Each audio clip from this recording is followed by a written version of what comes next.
Tema 6. Reconciliación con la hermana creación. Orden Franciscana Seglar de León. Formación permanente, curso 2023-2024. Oración inicial. Oración para aprender a amar.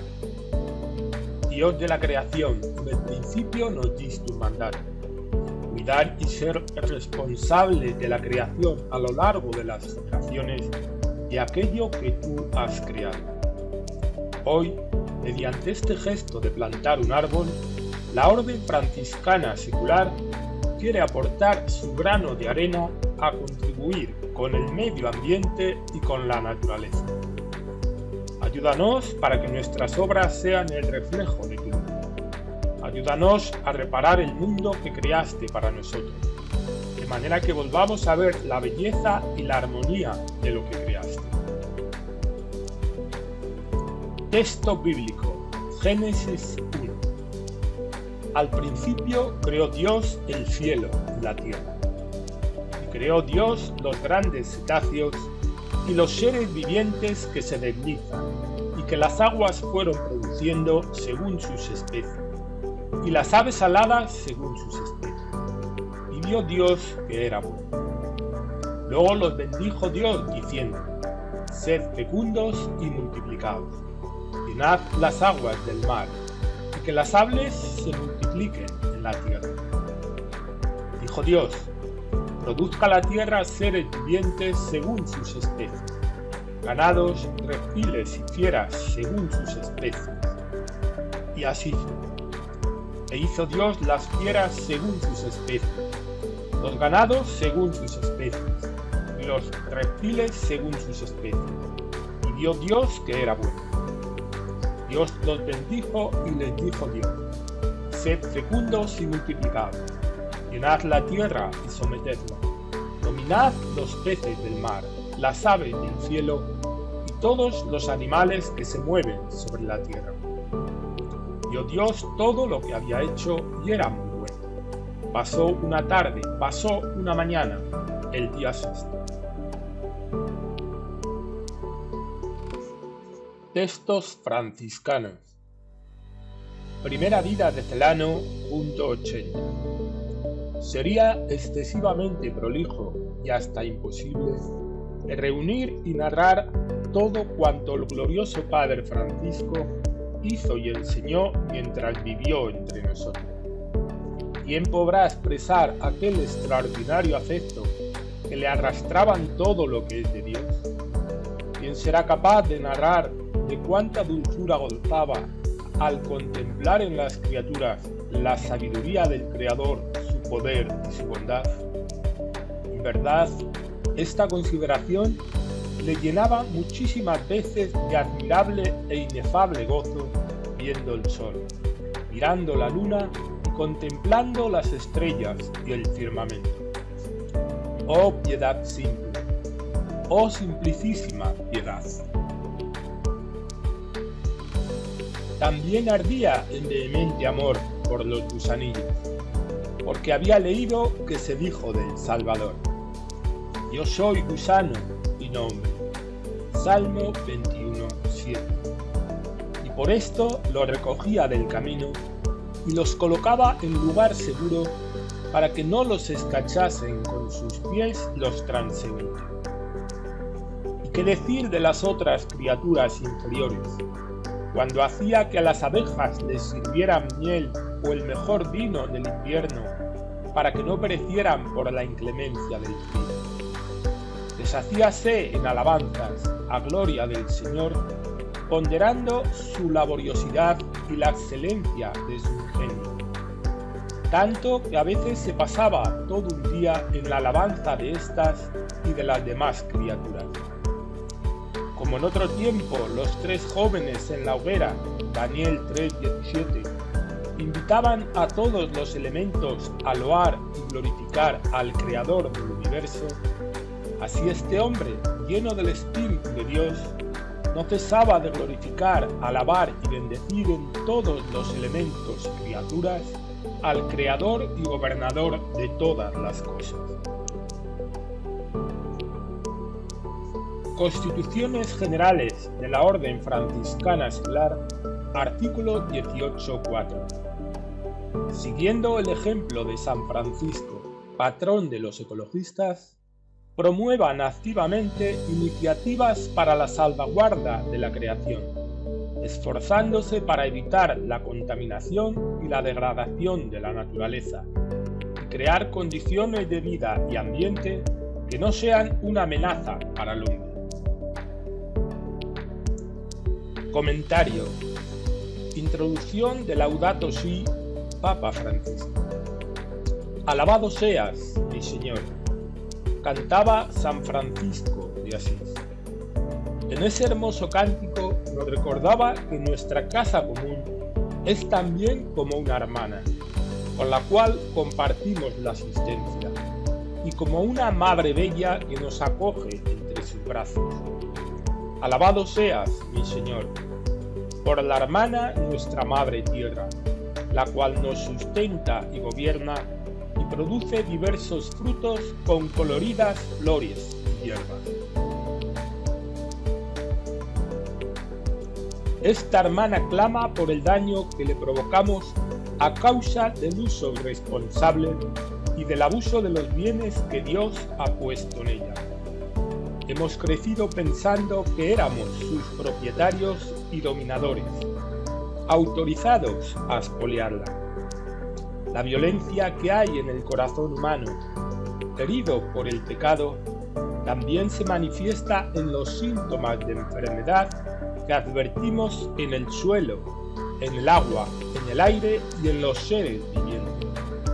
Por eso, entre los pobres más abandonados y maltratados, está nuestra oprimida y devastada tierra, que gime y sufre dolores de parto. Olvidamos que nosotros mismos somos tierra. Nuestro propio cuerpo está constituido por los elementos del planeta. Su aire es el que nos da el aliento y su agua nos vivifica y restaura. San Francisco de Asís. No quiero desarrollar esta encíclica sin acudir a un modelo bello que puede motivarnos. Tomé su nombre como guía y como inspiración en el momento de mi elección como obispo de Roma. Creo que Francisco es el ejemplo por excelencia del cuidado de lo que es débil y de una ecología integral, vivida con alegría y autenticidad. Es el santo patrono de todos los que estudian y trabajan en torno a la ecología, amado también por muchos que no son cristianos. Él manifestó una atención particular hacia la creación de Dios y hacia los más pobres y abandonados. Amaba y era amado por su alegría, su entrega generosa, su corazón universal. Era un místico y un peregrino que vivía con simplicidad y en una maravillosa armonía con Dios, con los otros, con la naturaleza y consigo mismo. En él se advierte hasta qué punto son inseparables la preocupación por la naturaleza, la justicia con los pobres, el compromiso con la sociedad y la paz interior.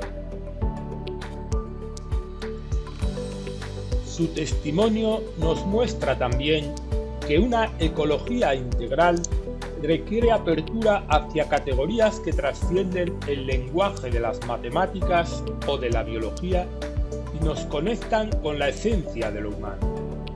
Así como sucede cuando nos enamoramos de una persona, cada vez que él miraba el sol, la luna o los más pequeños animales, su reacción era cantar, incorporando en su alabanza a las demás criaturas. Él entraba en comunicación con todo lo creado y hasta predicaba a las flores, invitándolas a alabar al Señor, como si gozaran del don de la razón. Su reacción era mucho más que una valoración intelectual o un cálculo económico, porque para él cualquier criatura era una hermana, unida a él con lazos de cariño. Por eso se sentía llamado a cuidar todo lo que existe.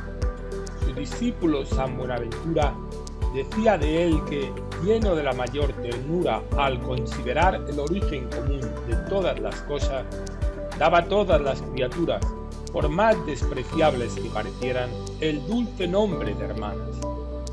Esta convicción no puede ser despreciada como un romanticismo irracional, porque tiene consecuencias en las opciones que determinan nuestro comportamiento.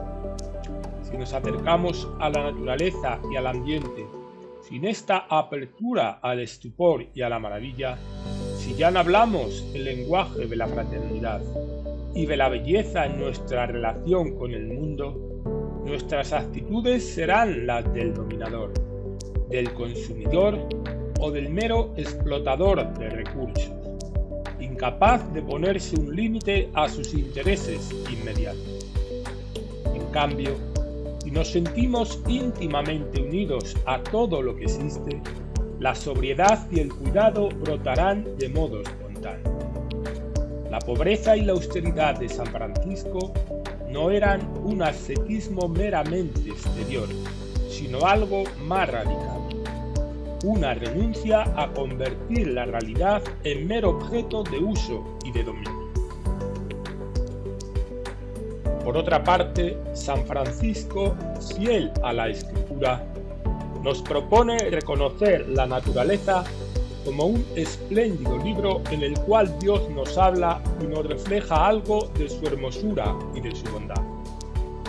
A través de la grandeza y de la belleza de las criaturas, se conoce por analogía al autor, y su eterna potencia y divinidad se hacen visibles para la inteligencia a través de sus obras desde la creación del mundo.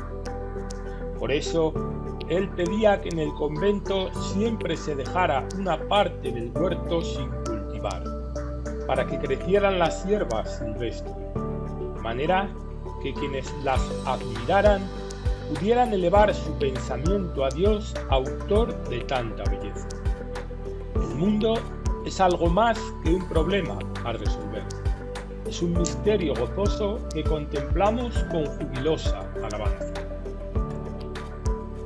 El desafío urgente de proteger nuestra casa común incluye la preocupación de unir a toda la familia humana en la búsqueda de un desarrollo sostenible e integral, pues sabemos que las cosas pueden cambiar. El Creador no nos abandona, nunca hizo marcha atrás en su proyecto de amor, no se arrepiente de habernos creado. La humanidad aún posee la capacidad de colaborar para construir nuestra casa común. Deseo reconocer, alentar y dar las gracias a todos los que en los más variados sectores de la actividad humana están trabajando para garantizar la protección de la casa que compartimos. Merecen una gratitud especial quienes luchan con vigor para resolver las consecuencias dramáticas de la degradación ambiental en las vidas de los más pobres del mundo. Los jóvenes nos reclaman un cambio. Ellos se preguntan ¿cómo es posible que se pretenda construir un futuro mejor sin pensar en la crisis del ambiente y en los sufrimientos de los excluidos? Hago una invitación urgente a un nuevo diálogo sobre el modo como estamos construyendo el futuro del planeta. Necesitamos una conversación que nos una a todos, porque el desafío ambiental que vivimos y sus raíces humanas nos interesan y nos impactan a todos. El movimiento ecológico mundial ya ha recorrido un largo y rico camino y ha generado numerosas agrupaciones ciudadanas que ayudaron a la concientización. Lamentablemente, muchos esfuerzos para buscar soluciones concretas a la crisis ambiental suelen ser frustrados no solo por el rechazo de los poderosos, sino también por la falta de interés de los demás. Las actitudes que obstruyen los caminos de solución, aún entre los creyentes, van de la negación del problema a la indiferencia, la resignación cómoda o la confianza ciega en las soluciones débiles. Necesitamos una solidaridad universal nueva. Como dijeron los obispos de Sudáfrica, se necesitan los talentos y la implicación de todos para reparar el daño causado por el abuso humano a la creación de Dios. Todos podemos colaborar como instrumentos de Dios para el cuidado de la creación, cada uno desde su cultura, sus experiencias, sus iniciativas y sus capacidades. Espero que esta carta encíclica, que se agrega al magisterio social de la Iglesia, nos ayude a reconocer la grandeza, la urgencia y la hermosura del desafío que se nos presenta. En primer lugar, haré un breve recorrido por distintos aspectos de la actual crisis ecológica, con el fin de asumir los mejores frutos de la investigación científica actualmente disponible, dejarnos interpelar por ella en profundidad y dar una base concreta al itinerario ético y espiritual como se indica a continuación. A partir de esa mirada, retomaré algunas razones que se desprenden de la tradición judio-cristiana, a fin de procurar una mayor coherencia en nuestro compromiso con el ambiente. Luego intentaré llegar a las raíces de la actual situación, de manera que no miremos solo los síntomas, sino también las causas más profundas. Así podremos proponer una ecología que, entre sus distintas dimensiones, incorpore el lugar peculiar del ser humano en este mundo y sus relaciones con la realidad que lo rodea. A la luz de esa reflexión, quisiera avanzar en algunas líneas amplias de diálogo y de acción que involucren tanto a cada uno de nosotros como a la política internacional. Finalmente, puesto que estoy convencido de que todo cambio necesita motivaciones y un camino educativo, propondré algunas líneas de maduración humana inspiradas en el tesoro de la experiencia espiritual cristiana. Si bien cada capítulo posee su temática propia y una metodología específica, a su vez retoma desde una nueva óptica cuestiones importantes abordadas en los capítulos anteriores. Esto ocurre especialmente con algunos ejes que atraviesan toda la encíclica. Por ejemplo, la íntima relación entre los pobres y la fragilidad del planeta. La convicción de que en el mundo todo está conectado. La crítica al nuevo paradigma y a las formas de poder que derivan de la tecnología. La invitación a buscar otros modos de entender la economía y el progreso. El valor propio de cada criatura. El sentido humano de la ecología. La necesidad de debates sinceros y honestos. La grave responsabilidad de la política internacional y local. La cultura del descarte y la propuesta de un nuevo estilo de vida. Estos temas no se cierran ni abandonan, sino que son constantemente replanteados y enriquecidos. Bendición. Bendice, Señor, este árbol, este símbolo de la familia franciscana.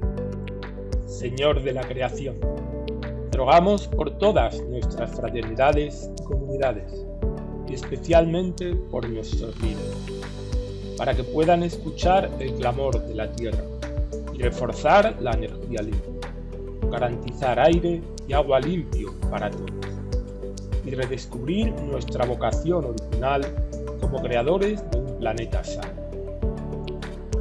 El Señor te bendiga, te guarde. El Señor haga resplandecer su rostro sobre ti y te extienda su amor. El Señor mueva su rostro hacia ti y te conceda la paz.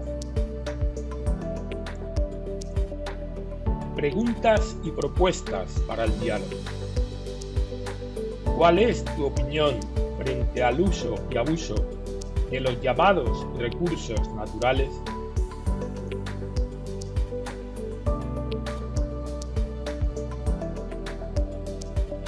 ¿Qué se debe hacer y por dónde se puede comenzar?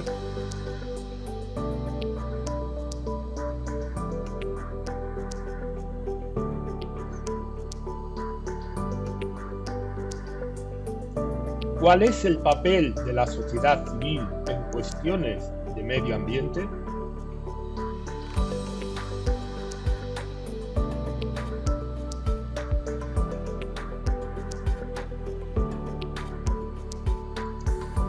Luego de leer la encíclica, ¿realmente cree que ciencia y religión están en contraposición?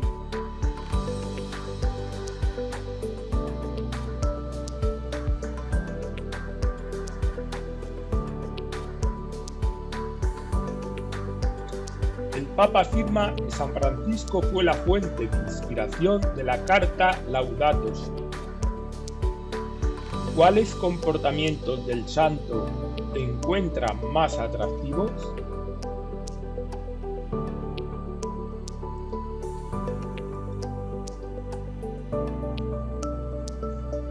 El Papa Francisco declara claramente su idea de que la degradación ambiental y la injusticia social están interconectadas.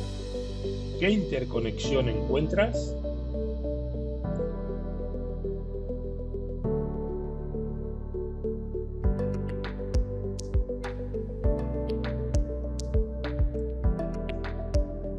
Lectura recomendada obligatoria para este tema.